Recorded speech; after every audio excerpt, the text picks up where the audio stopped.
NASA reportedly is investigating what may be the first known allegations of a crime committed from space.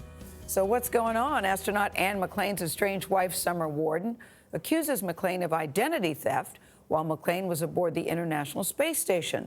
McClain strongly denies this accusation. Janet Shamlian is at NASA's Johnson Space Center in Houston.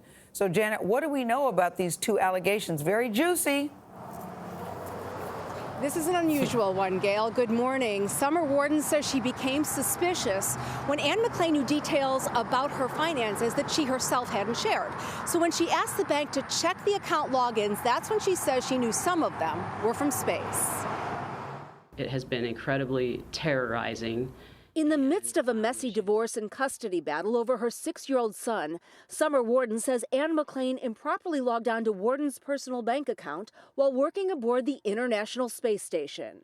We do have a joint account, but what she did is use my personal login credentials to log in and look at all of my financial products and even a new account that I had just set up. Worden is a former Air Force intelligence officer. She had her son before she met and married McClain. Worden and her family say they filed complaints against McClain with NASA's Office of the Inspector General and the Federal Trade Commission.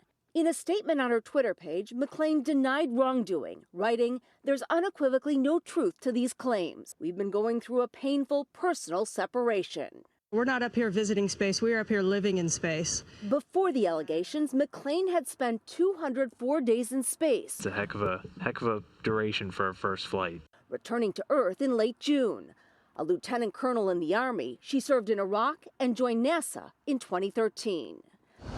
McClain made headlines earlier this year when she was slated to be part of NASA's first all-female spacewalk, later scrubbed because there weren't enough spacesuits to fit the women. Just last week, Stars and Stripes reported McClain was on NASA's shortlist to become the first woman on the moon by 2024. No word on whether that's in jeopardy. I really love being up here in space. I really love living here and working here. And I think if I could have my friends and family visit, I might just stay forever. NASA wouldn't comment, but did say that Anne McClain is one of its top astronauts and that she did a great job on her recent mission.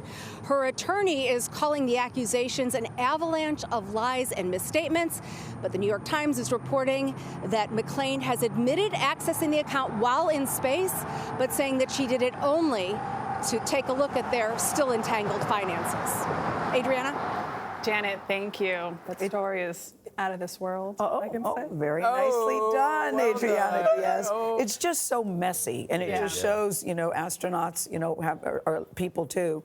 I would think that both of them regret that this is all happening on such a public stage, because at the end of the day, as you pointed out, it's a little boy involved in this case, and that's what we can't lose sight of that. It is sad. Well, thank you, Janet, for that report.